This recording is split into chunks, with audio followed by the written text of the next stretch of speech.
Welcome to Washington in Focus. I'm your host, Brett Davis, the Center Square's Washington State editor. Joining me today is a reporter, Spencer Pauly. It looks like COVID-19's after effects are still with us as the virus hopefully is transitioning from pandemic to endemic. I bring that up because you did a recent story about a pandemic-caused backlog of criminal cases in King County, where you and I both live.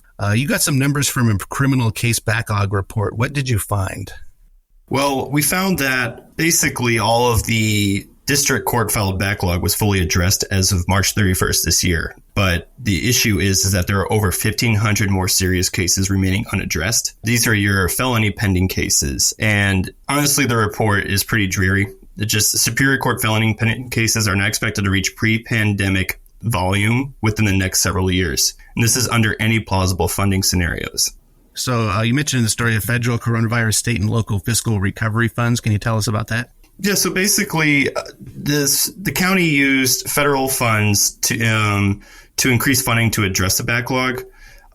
King County agencies spent a total of $3.9 million between the dates that this report considered. That makes up 17% of the $22.3 million in appropriations. This was approved by the county in order to allocate these federal funds to support basically 141 positions to help with the backlog. The issue is, however, is that there is a shortage of staff that is capable of handling the county's more serious cases. These are your public defense attorneys that are Class A qualified. This means they can handle homicides, more serious sexual offenses. And currently, the department has 67 Class A qualified attorneys. But you have to understand that not all of these attorneys can work in a felony case rotation. There's other cases that need to be handled that have to have staff. So currently there are about 36 attorneys in the Kent and Seattle felony units that are currently practicing on the most serious cases. Now, last week, some of these attorneys spoke to the King County Council about the issues they're having, saying basically they have way too much. They cannot handle all of these serious cases at once. And this leaves some defendants waiting up to multiple years until their cases are heard. And it's becoming a cycle. Say one attorney decides to leave. What happens to all those cases of his or hers?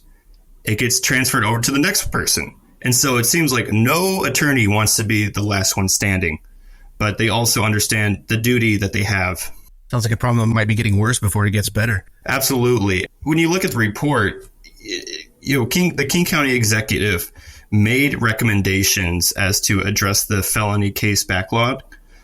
These include implementing voluntary settlement conferences, making changes in case management, reducing unnecessary transports of people in custody. But the report notes immediately after these recommendations that the implementation of these plans may mitigate increases to the backlog, but are not expected to reduce criminal felony pending cases. So basically, I think what we're seeing here is a new normal in the number of case backlogs you have here in the felony. Sounds like the new normal is not the same as the old normal.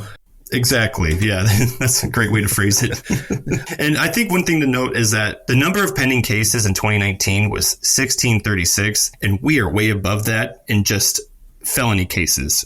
That's how bad things have gotten since the pandemic. You know if there's any more funding going to be coming to help with this, or kind of stuck with what they have now?